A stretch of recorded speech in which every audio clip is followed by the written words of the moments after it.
पहा नवीन एपिसोड्स एकदम add free.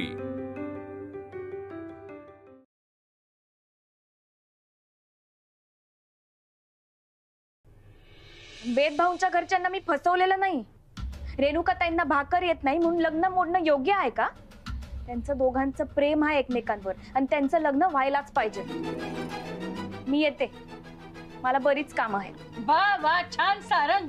म्हणजे तुझी बायको एकटीच काम करते वाटते या घरात आणि आम्ही काय हातावर हात ठेवून बसलेलो असतो? छोटी आई, मला तसं म्हणायचं नाहीये, पण खरं सांगू का, मी तुम्हाला कधी काम करताना पाहिलं नाहीये। थोडंफार काम केलं तर तुमचं शरीर पण चांगलं राहील। एवढे पण शरीराचे लाड करणं बरोबर नाही। एवढं कसं बोलतेस तू? हा, अरे बघ ना, बघ सारंग, तुझी बायको तुझ्या काकीचा आणि आत्याचा कसा अपमान करते ते। कोण कुणाचा अपमान करताय ना, बघतोय ना। तुम्ही तिला एवढं कुचकं बोलल्यावर सुद्धा ती तुम्हाला खूप शांतपणे उत्तर देते। मुक्ता कोणाचा अपमान करू शकत नाही, तिला फक्त मान ठेवता येतं। आणि म्हणून तर त्या दिवशी दादानी दत्ता मामावर जेव्हा काठी उगारली ना, तेव्हा कोणतीही पर्वा न करता मोठ्या हुशारीनं आणि मोठ्या हिमतीनं मुक्तानं ती काठी पकडली। मुक्ता, मला तुझा अभिमान वाटतो। मुक्ता फक्त माझी बायको नाहीये, तर माझा अहंकार आहे ती। लक्षात ठेव, हा तुझा अहंकार एक दिवस या घरात हाहाकार माजवेल।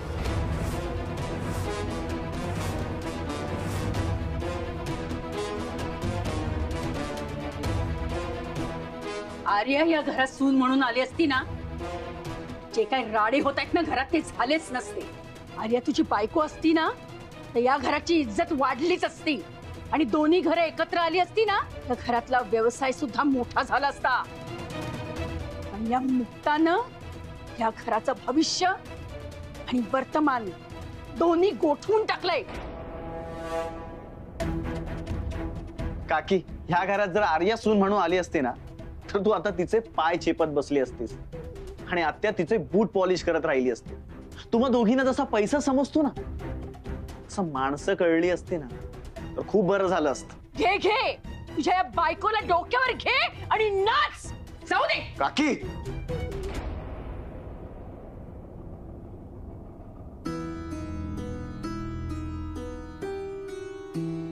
तुम्ही त्यांचं बोलणं मनाला लावून घेता आणि मग नको ते बोलून जाता। अगं नको ते काय, त्यांना ना हीच भाषा समजते।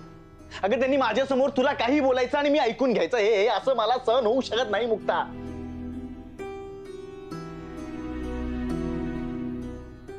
पण का नाही सहन होऊ शकत?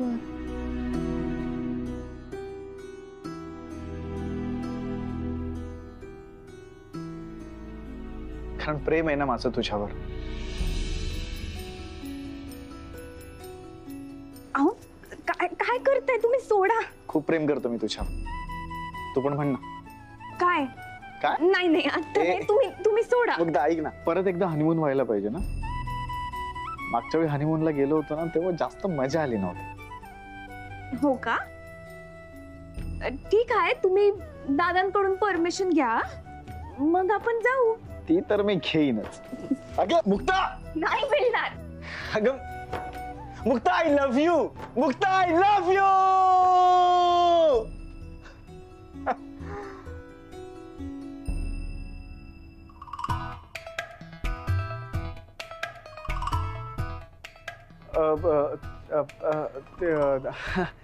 दादा,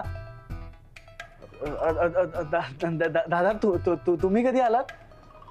आपल्या बायकोला तिच्यावर तू किती प्रेम करतोस हे ओरडून सांगत होतास ना, तेव्हा आई वडिलांनाही असं ओरडून सांगितलंस की तुझं आमच्यावर प्रेम आहे, तर आवडेल ना मला ऐकायला। दादा हो, माझं प्रेम आहे तुमच्यावर। हो, पण ते कधी ओरडून सांगितलं नाहीस आम्हाला, आम्हाला ऐकायला आवडेल। हरकत नाही, मी ह्याच्यासाठी नाही आलोय। मी हे सांगायला आलो होतो की आता तू पॅकिंग आणि शॉपकडे लक्ष दिलंस तर फार बरं होईल। हो दादा, म्हणजे ऍक्च्युली मी पण तोच विचार करत होतो की आता आपला जो बाहेरचा बिझनेस आहे तिथे पण लक्ष देतो, फक्त ऑफिस नको। तुझ्याकडनं हीच अपेक्षा होती मला।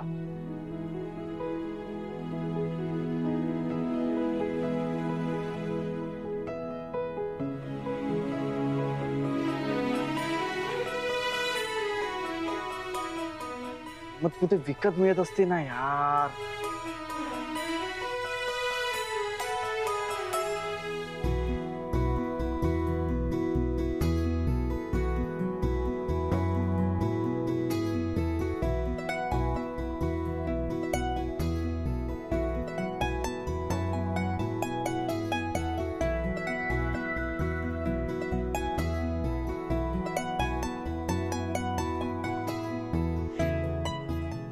छान दिसतोय महालेकरू.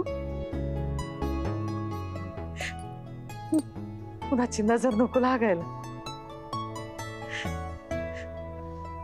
ह्या दोन्ही लेकी चांगल्या घरात पडताय. देवी आईनं मागितल्यापेक्षा जास्तच दिलंय मला. मुक्ताचा फोन आहे. कुसुम तर बोल. हा मुक्ते बोल. काही नाही, किचन मधली रोजची कामं चालू आहेत. अगं आई, काल काय झालं माहित आहे का? काय ग? अगं काल मी साजूक तुपातला मुगाचा शिरा केला होता आणि सगळ्यांना लय आवडला. असं होय. नाही हे असं चांगलं ऐकून बरं वाटलं बघ. तुला आमची आठवण येते की नाही? असं कसं? एक दिवस तरी जातो का? हा मला पण तुझी लई आठवण येते बघ.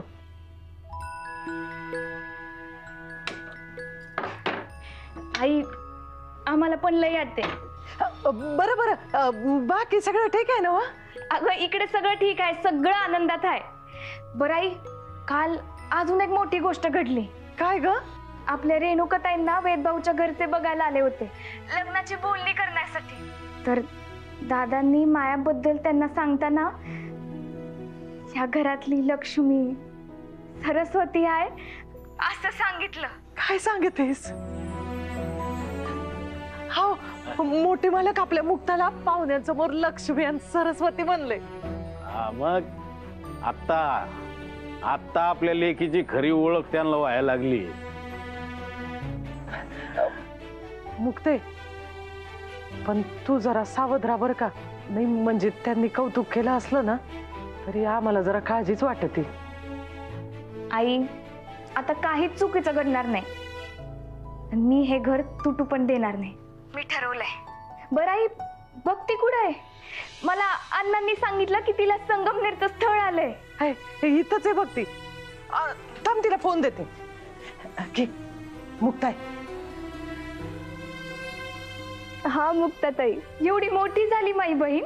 भक्ती मला विश्वासच बसत नाहीये तू लग्न होतंय. भक्ती जे काही येत नसेल ना ते शिकून घे. सासरी जाऊन सगळ्यांची व्यवस्थित काळजी घ्यायची, सगळ्यांना सांभाळायचं आणि सगळ्यात महत्वाचं लक्षात ठेव, काही झालं तरी खचायचं नाही. वय मुक्ताताई, मी तुझ्याकडून तर शिकले. मी नाही खचणार. अगं पण नवरा पण सारंगदाजींसारखा माग उभं राहणारा भेटला पाहिजे ना, नाहीतर मी एकटी किती आणि कसं तोल सांभाळू. बघते चांगल्या लोकांसोबत नेहमी चांगलंच घडतं. तू काळजी नको करूस. आणि हे बघ, जे काय असेल ना ते मला कळवत राहा.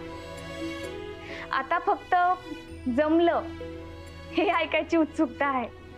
हा सांगल. बर भक्ती, मी ठेवते फोन. बरीच कामं राहिलेत. अण्णा नाईची काळजी घ्या. वय ठेवते. काय म्हणली ग मुक्ता? जमल्यावर कळवायला सांगितलंय.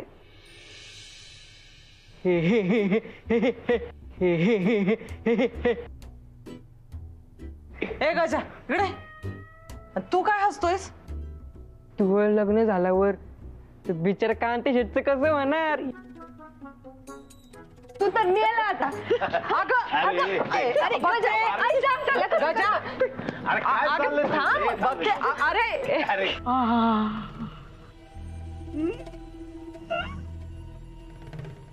भक्ती साडीत किती छान दिसते. काय लागते, काय हसते. मला असं वाटतंय तिच्या आनंदात जाऊन सहभागी व्हावं.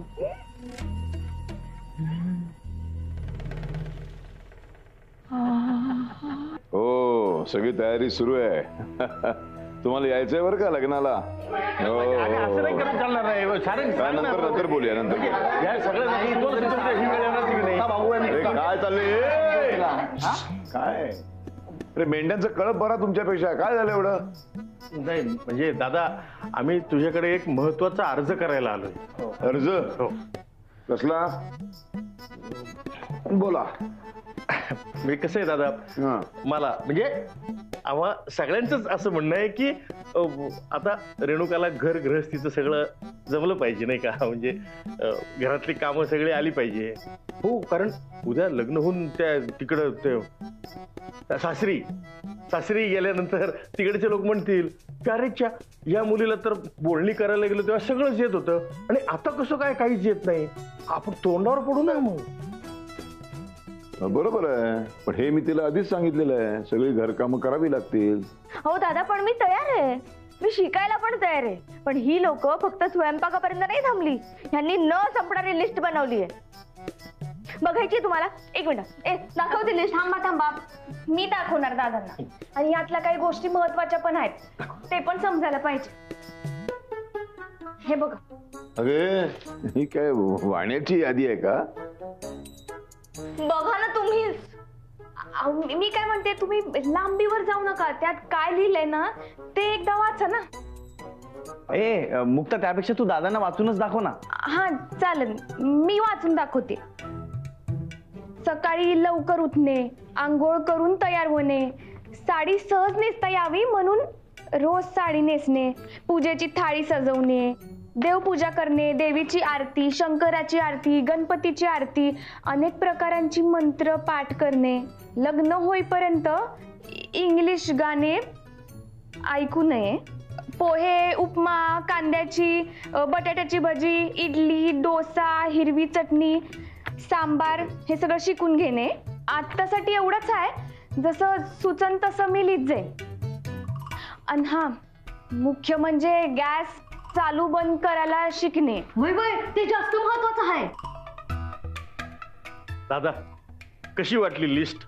अरे म्हणजे गेल्या 22 वर्षात तिला जे जमलेलं नाही ते तुम्ही महिन्याभरात करायला सांगताय. अगदी बरोबर. कसं शक्य आहे? तेच तर म्हणते मी यांना.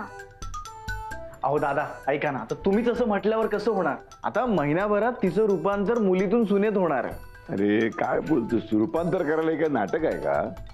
हो म्हणजे दादा, मला असं म्हणायचंय की ती आता मुलगी राहणार नाही ना, एका मोठ्या घराण्याची सून होणार आहे ती. आणि आपण जसं तिला समजून घेतो तसं तिला तिथे समजून घेणार आहेत का? कसं आहे दादा, तिची जर शिकण्याची इच्छा असेल तर तिच्यासाठी हे काहीच अशक्य नाही. अगदी सोपं आहे. म्हणून आम्ही तिच्या भविष्याचा विचार करून ही छोटीशी लिस्ट बनवली. ही छोटीशी यादी आहे? हो मग. तरी आम्ही अजून फटकळपणे न बोलणे, लगेच उत्तर न देणे, संयमाची परीक्षा पाहणे याबद्दल अजून काही बोललोच नाही. आता तुम्हीच विचार करा. त्यांना सासरी एखादा पदार्थ बनवायला सांगितला आणि त्यांना नाही जमला तर? म्हणजे आता इज्जतच जाणार ना, ती जाणार आणि आपली पण जाणार. हा, आणि मग दुसरा पदार्थ बनवायला सांगितला, तोही नाही जमला तर? म्हणजे मग डबल इज्जत जाणार, तिची, आपली आणि दादाची पण. आणि दादा, हे झालं फक्त जेवणाचं. समजा जर तिला सांगितलं की एखादी आरती म्हण किंवा स्तोत्र किंवा पूजा, अहो हिला जमणार आहे का? मग तिच्या सासरचे काय म्हणतील की यांच्या घरात एवढी मोठी देवी येते, एवढे मोठे देवीचे भक्त आहेत आणि हिला साधी पूजा येत नाही. अहो म्हणजे नगरकर घर म्हणजे फक्त दिखावा असं नाही म्हणणार का ते? बापरे, नुसतं विचार जरी केला तरी माझ्या अंगावर ते काय म्हणतात त्याला, काटा उभा राहिलाय. हा, म्हणून दादा आम्ही ठरवलंय की आता रेणुकाला ट्रेनिंग द्यायची म्हणजे द्यायची. हे ठरलंय आमचं. हे नाही, तुम्ही कितीही प्रयत्न करा पण हे शक्यच नाहीये मला. दादा, तुम्हीच त्यांना सांगा, अशक्य असं काही नसतं. आपण ठरवलं तर सगळं शक्य असतं. म्हणजे तुम्हाला मला नाही तर सासरच्यांना खुश ठेवणारी एक बाई तयार करायची.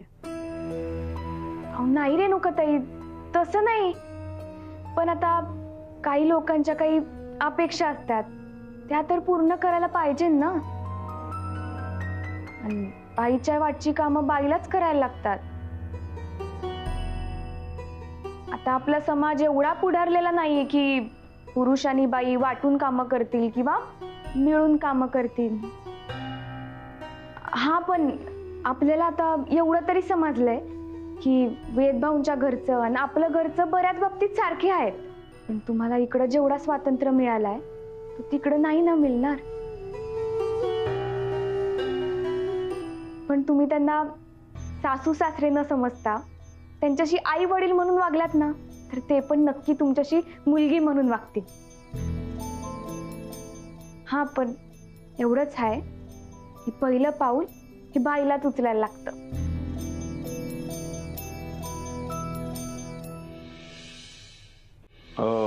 हिचं म्हणणं पटतंय मला. काय बोलताय दादा तुम्ही? आणि आजकाल ना तुम्हाला तिथं सगळंच पटतंय. हा दादा, तुमच्यात बदल झालेला दिसतोय, पण मुक्तामध्ये अजिबात बदल झालेला नाहीये.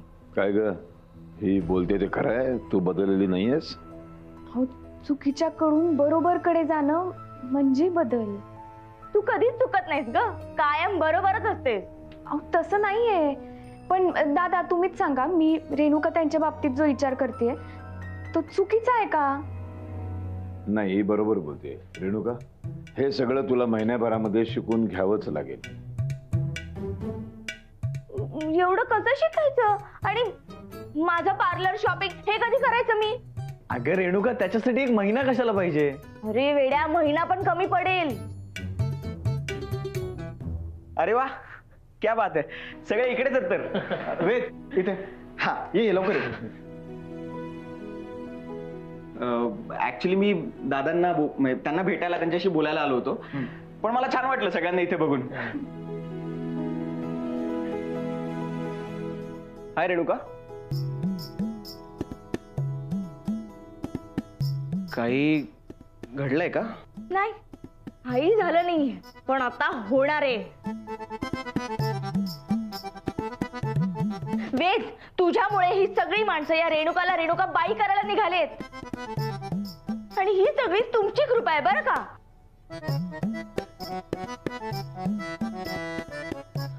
अच्छा, नाही मला कळलं नाही ना तुला काय म्हणायचं होतं, म्हणून मी विचारलं काय झालंय नक्की. जर आता ना असं नाही करणार. थांब थांब थांब.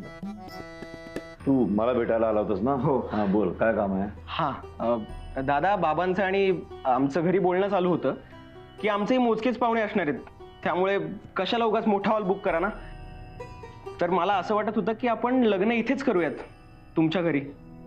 तसंही घर प्रशस्त आहे.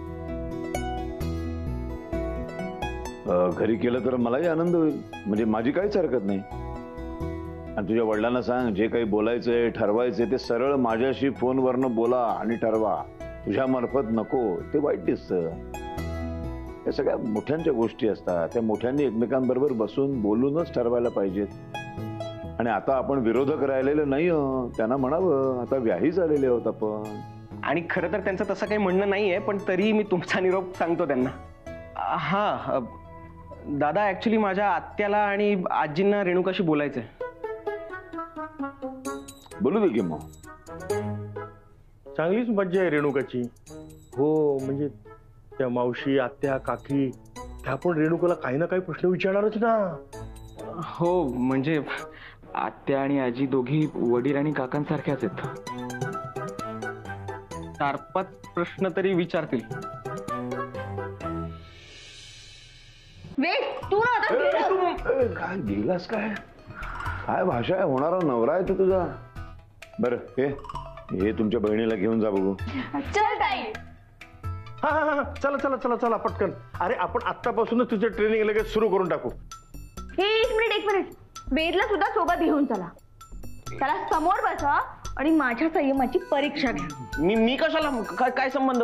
एक नंबर आयडिया दिलीस तू. दादा नाही. अरे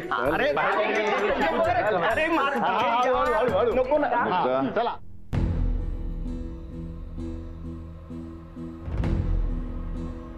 बोलायचंय तुझ्याशी. हा, बोला ना. वैजयंतीने या घराच्या चाव्या तुझ्या हातामध्ये सोपवल्या. तू ती जबाबदारी व्यवस्थित पार पाडतेस. तुझ्यावरती आणखीन एक जबाबदारी सोपवण्याचा विचार करतोय मी. तुम्ही मला खुशाल काही पण सांगा, मी आनंदानं करीन. तुम्ही माझ्यावर एवढा विश्वास टाकताय ना, हे माझ्यासाठी जास्त महत्वाचं आहे. रेणुकाच्या लग्नाची जबाबदारी मी तुझ्यावरती सोपवतोय.